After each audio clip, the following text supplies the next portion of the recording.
ভিডিওটা আপলোড দিতে একটু লেট হয়ে গেল। এটা ছিল অষ্টমীর রাতে আমরা গিয়েছিলাম রমনা কালী মন্দিরে পূজা দেখতে। সেটারই একটা ভিডিও আপনাদের সাথে আজকে শেয়ার করছি, এবং রমনা কালী মন্দিরে গিয়ে আমাদের কিভাবে কাটলো আর কি কি করলাম সব কিছুই থাকছে এই ভিডিওতে। ফার্স্টে আমরা যখন রমনা কালী মন্দিরে যাচ্ছিলাম, এত বেশি ভিড় ছিল, আমরা তো জাস্ট ঢুকতেই পারছিলাম না। এক সাইড দিয়ে সবাই ঢুকছে, অপর সাইড দিয়ে বের হচ্ছে, বাট এত বেশি ভিড়, আমরা ঢুকতেই খুবই হিমশিম খাচ্ছিলাম। বাট ভিতরে কিছুটা ফাঁকাই ছিল।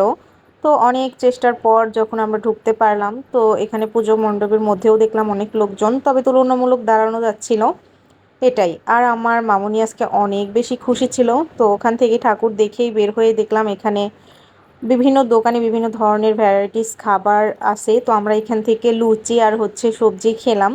তো পুজো মানে লুচি সবজি বা খিচুড়ি এটাই কিন্তু সব থেকে বেশি ভালো মানায়। তো আমরা এখানকার লুচি আর সবজিটা খেয়ে জাস্ট বলতেছিলাম আর কি, অনেক বেশি টেস্টি, আসলেই অনেক টেস্টি ছিল। আর আমার মেয়েটাও অনেক বেশি খুশি ছিল। আর পাশেই দেখলাম শিব ঠাকুরের একটা মূর্তি বানানো, তো ঠাকুরটা একদম রিয়েলিস্টিক মনে হচ্ছিল। তো এখান থেকে কিছু পিকচার তুলেছি।